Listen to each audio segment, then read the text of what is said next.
talk about right now. Everybody's going to go today. Look forward to the challenge of playing the Lions. Good football team. They're playing very well right now.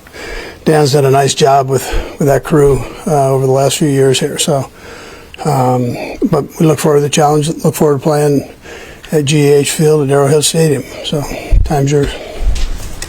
Coach, the decision to punt on the first drive on 4th and 2, you've been pretty aggressive. You've gone for it in that spot. What was your thinking on that one? Yeah, I just thought, it's subjective. So I thought it was the right thing to do at that time. We have been aggressive, but I thought field position would end up being a big thing in this, in that game. So I chose to do that.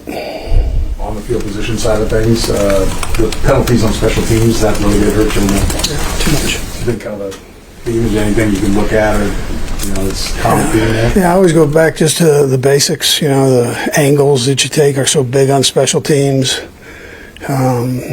To put yourself in position to block, and you're doing it in space, so you got to be very disciplined that you don't let your hands grab any cloth and so on. So you got to be real careful with that. So, but just the best way to do it is you go out and practice fast with it.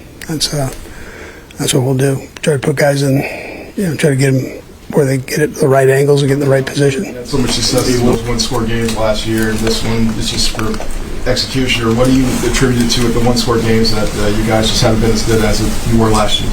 Yeah, I mean, you said it. Pretty much execution, just little things here and there. We're just not making winning football plays in certain moments. And if it goes down to the interception in the red zone that I throw, that's a 14-point swing. And so I feel like we've played better these last few weeks. But in this league, it's going to come down to one-score games. That's what Coach Reid preaches right when we start off training camp every single year. And it's about who executes at a higher level. And we haven't done that as a team throughout these first 5-6 weeks. How do you reconcile being able to put 500 yards of offense up, but then there are some of the mistakes that are costing you in big spots? Yeah, obviously there's positives on how we've progressed as an offense, but like I said, I think more than anything it's about making winning plays. And so in years past we might not have had so much success offensively, but we've made those winning plays whenever it's counted. And so I think that we have to get back to doing that. Obviously we want the offense to continue to progress, but when we get in these high leverage, high intense moments, we gotta execute at a higher level, and that starts with me, and it kind of feeds throughout the rest of the team. In the right position.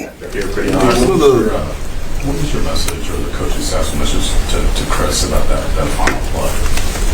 Yeah, well, you can't think that the guy's down. You can't think that. You got to just play the play. He knows. He's been around this thing a long time, so that's really what it came down to. Yeah. On that, he deleted his social media. I know you're not coach on social media, but you have any message to the guys in general about that? Because that is a big thing, with everybody.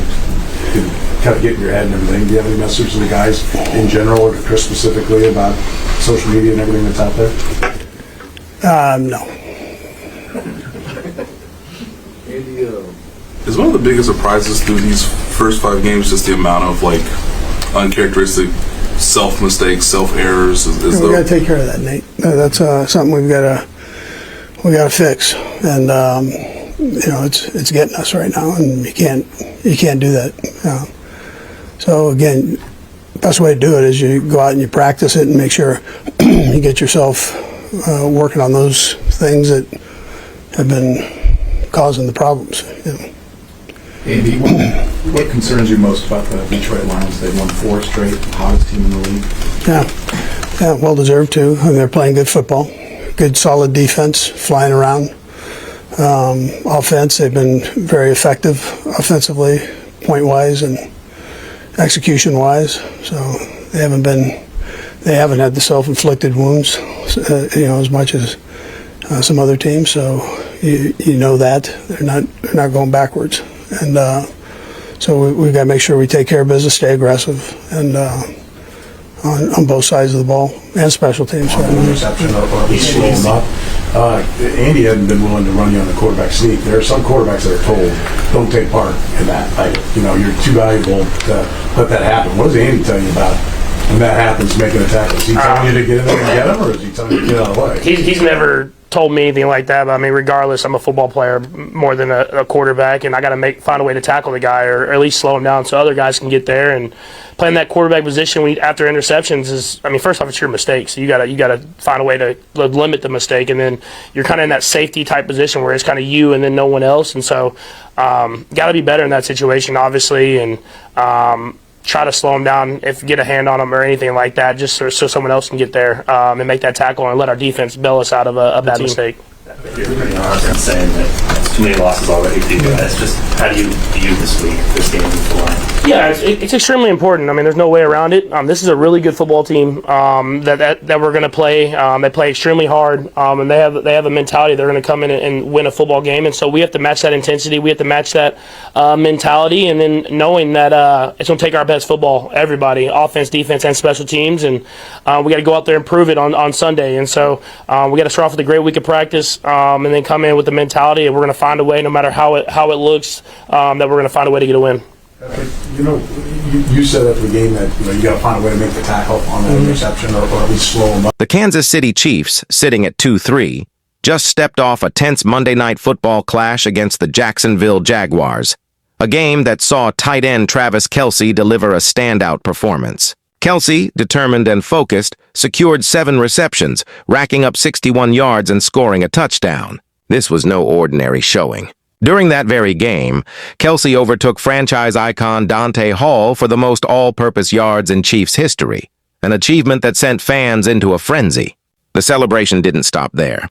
Only days after that electrifying night, the Chiefs spotlighted another historic milestone for Kelce, who, at 36, continues to shatter expectations. Those same 7 receptions propelled him into the NFL record books yet again, this time moving past Jason Witten, the legendary Dallas Cowboys tight end, for the most receptions by a player at that position within their first 13 seasons. The Chiefs' social media was ablaze, posting catch after catch after catch. Congrats, Art Kelce.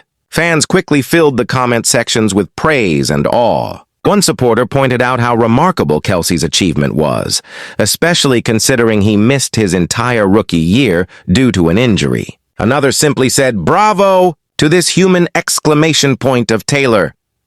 The comments kept rolling in, filled with pride and joy. "That's my TE right there.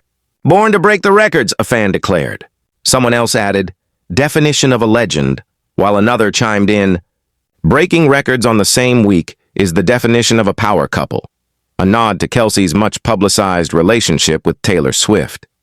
Despite being in his 13th NFL season, Kelce's rapid ascent is even more impressive given he only actually played in 12, having lost nearly all of his rookie year in 2013 to injury. Kelce now joins an elite group alongside Jason Witten and Chiefs great Tony Gonzalez, both of whom are widely regarded as the best tight ends to ever grace the field. Gonzalez managed 999 receptions during his first 13 seasons, and now Kelce stands proudly among these giants, rewriting the narrative with every game played. The story of Kelce's rise is filled with grit, determination, and an unyielding hunger for greatness. From his earliest days in Kansas City, he showed flashes of brilliance, but injuries threatened to derail his journey before it even began. Yet Kelce bounced back stronger, each setback fueling his drive. He forged an unbreakable bond with quarterback Patrick Mahomes, becoming the go-to target in critical moments and a leader both on and off the field.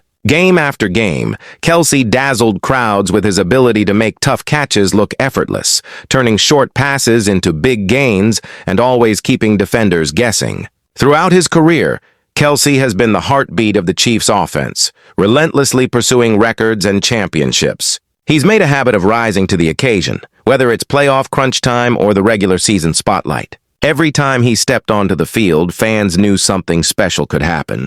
As his reputation grew, so did the respect from opponents and analysts alike, who marveled at both his consistency and his knack for making the extraordinary seem routine. Kelce's accolades piled up over the years, but each new record seemed to mean just as much as the last, a testament to his humility and relentless work ethic.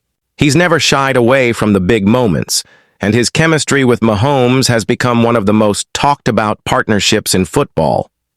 Their connection has produced countless highlights, many of which have become instant classics in Chiefs lore. And while the records are impressive, it's Kelce's passion for the game and commitment to his team that have truly endeared him to fans. Chiefs Kingdom has watched proudly as Kelce turned adversity into opportunity, always pushing himself to be better and inspiring those around him. His journey from a sidelined rookie to a franchise legend is the stuff of sports dreams, and each milestone only adds to his growing legacy. As he continues to break records and raise the bar, Kelce's impact on the Chiefs and the NFL as a whole is undeniable. The energy he brings to every game is infectious, electrifying stadiums and sparking celebrations across Kansas City.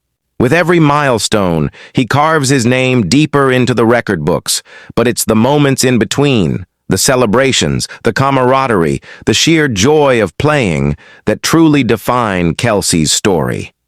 Chiefs fans know they're witnessing history every time he takes the field, and the excitement shows no signs of fading. Don't forget to subscribe for more moments like this. The journey isn't over yet, and as Kelce's career continues, the possibility for even more historic feats remains very much alive. The Chiefs, with Kelce leading the charge, are always a threat, always ready to surprise, and always worth watching. So as the season rolls on, keep your eyes on number 87. There's no telling what he'll do next, but one thing is certain. Travis Kelce's story is still being written, and the best may be yet to come.